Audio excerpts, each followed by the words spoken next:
रणनीति नहीं थी, कोई छिपाव नहीं था। अब सिर्फ तांडव होगा। शौर्य ने अपनी कुल्हाड़ी को हवा में लहराया। उसकी मूठ पर उसकी पकड़ इतनी कस गई कि लोहे पर भी उंगलियों के निशान बन गए। वो काली मीनार की तरफ बढ़ा, अकेला नहीं बल्कि एक तूफान बनकर।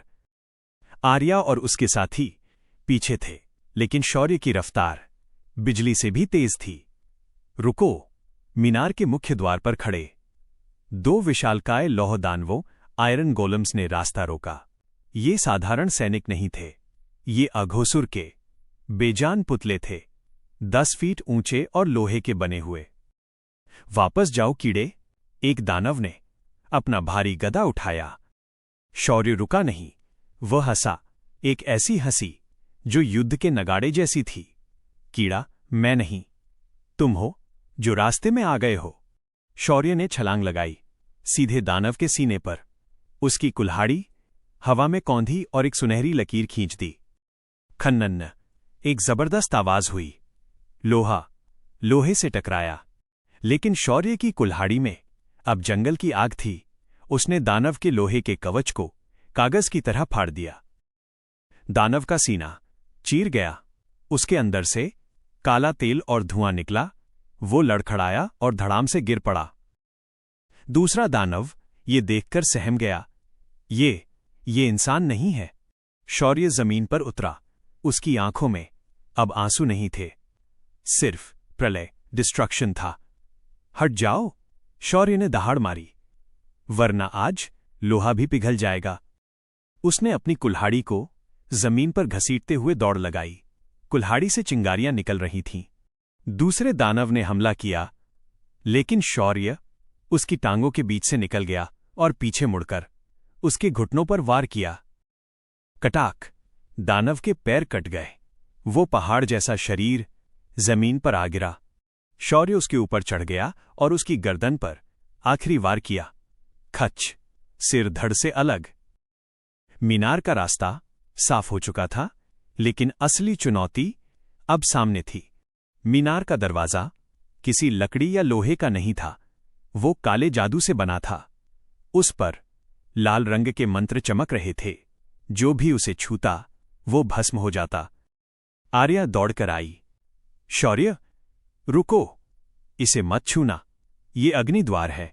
बिना अघोसुर की इजाजत के ये नहीं खुलेगा। शौर्य दरवाजे के सामने खड़ा हो गया। उसे उस दरवाजे के पार से एक धड़कन सुनाई दे रही थी, बहुत ही धीमी, बहुत ही कमजोर, लेकिन वह उसे पहचानता था। वो उसकी मां थी। इजाजत, गुलाम मांगते हैं आर्या। शौर्य ने अपनी हथेली को कुल्हाड़ी की धार पर रखा और उसे काट दिया।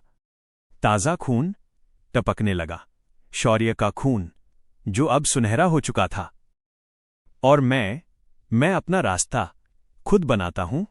शौर्य ने अपना खून से सना हाथ उस जलते हुए जादुई दरवाजे पर रख दिया। छन छन छन, दरवाजे से धुआं निकलने लगा। काला जादू और शौर्य का रुद्र रक्त दोनों टकराए। शौर्य को दर्द हो रहा था, उसकी हथेली जल रही थी, लेकिन उसने हाथ नहीं हटाया। उसने अपनी आंखें बंद की और चिल्लाया, खुल जा! उसकी आवाज पाताल तक गूंज गई। और फिर एक विस्फोट हुआ। भूम!